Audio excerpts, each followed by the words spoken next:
The Dr. Ray Podcast is a co-production of Ave Maria Radio and EWTN Radio. Here's today's monologue with Dr. Ray Guarendi. Yesterday we had a interesting call. All the calls are interesting, but I just use that adjective to describe that call. The guy essentially said that he had a friend, a Catholic friend, 20 years friendship. He was not Catholic. As a matter of fact, he was not Christian. He readily acknowledged that he didn't believe. And he got into kind of an email back and forth with his friend relatively recently. And the friend said, I'm writing you off. I don't want to have anything more to do with you. And at least according to the caller, he kind of implied that in between the lines, the friend's motive was, you pagan, get away from me. And the caller wanted to know what I thought. Well, I don't know how important it is what I think, but nevertheless, he wanted to know what I thought. And I said, you don't write people off because they're non-believers. And typically, you can choose your friends, but you can't choose your relatives, and it's a lot harder to write off relatives, especially the close ones, because you're upset at them or because they've left the faith. Well, periodically I'll get emails, and I got a call like this yesterday, where people will say, Dr. A, you've always or often said, don't write, for example, your adult daughter off if she's living with her boyfriend. Treat her with love and respect, and even treat him with love and respect. Not because you condone what they're doing, and your daughter knows you don't condone what they're doing. You raised her. But the fact is, you got to keep some kind of relationship there. And the objection is, and I've gotten this a number of times in emails, the objection is they need to pay a price for their wrongful conduct. And we need to hold them accountable. Now keep in mind, these are not 12-year-olds, these are 24-year-olds.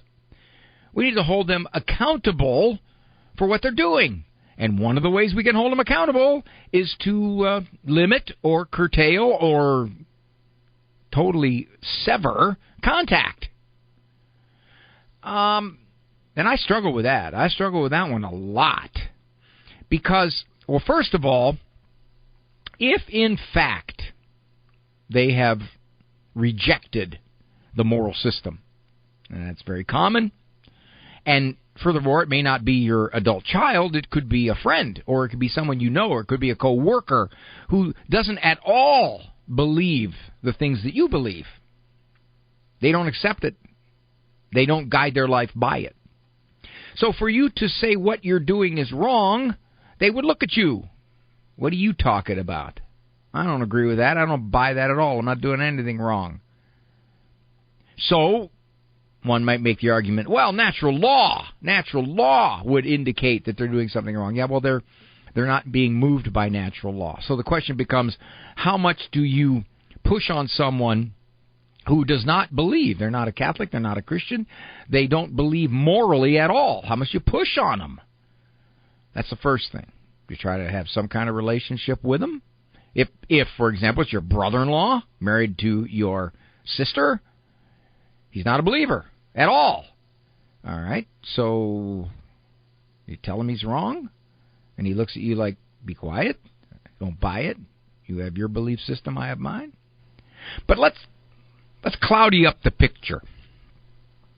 It is someone who proclaims they're Catholic or Christian, and they're acting in a grave way counter to that. What do? Do you tell them? Okay, you tell them. They don't agree. They don't buy it. They don't listen. Do you keep telling them? Or do you write them off? I had a friend, spent an awful lot of time at his house when I was 10, 11, 12, and then all the way through college, really. I was with him a lot, with his mom, his dad, his parents. We did a lot of things together. And as the years went on, We got into our 20s and 30s. We kind of drifted in our own personal directions, but we were still friends in a lot of ways. He was a very, very close, one of my closest friends as I was growing up, and I didn't really know much about his religious upbringing. They really didn't know a whole lot about that. They were closed about it, and I think they were at some, perhaps, maybe mom and dad were at some attachment to a mainline Protestant denomination, but I wasn't even sure about that. Some years ago, my friend and I were doing something together. We were traveling. And he said to me, Raim, that's what he calls me. A lot of my early friendships call me Raim, short for Raymond, Raim. He said, Raim, you know I'm an atheist. And I said, yeah, I figured that. Well, I guess I was going to tell you, figuring that you wouldn't want to have anything to do with me. And I said, why would you think that? Well, I know what you believe, Raim, and I don't believe any of that. All right. So why do you think I would just simply write you off as a friend because of the way you think? I don't know what it was. I don't think I did anything that would make him think that if you don't believe like I do, I simply don't want to have anything to do with you. But I was kind of shocked at him saying this. I was wondering if somehow, some way, I gave him the message that because you're an atheist, well, it's time for you to go. Interestingly enough, this same friend built a mother suite onto his home as his mother began to fail both cognitively and physically. Seriously fail. And for the last, 2-3 years of her life, he took complete care of her. Complete care of her. He went to the 99th percentile of taking care of his mother. He carried her to the bathroom. He cleaned her up. He fed her till she died. He called me one day and said, Raim, my mom passed away.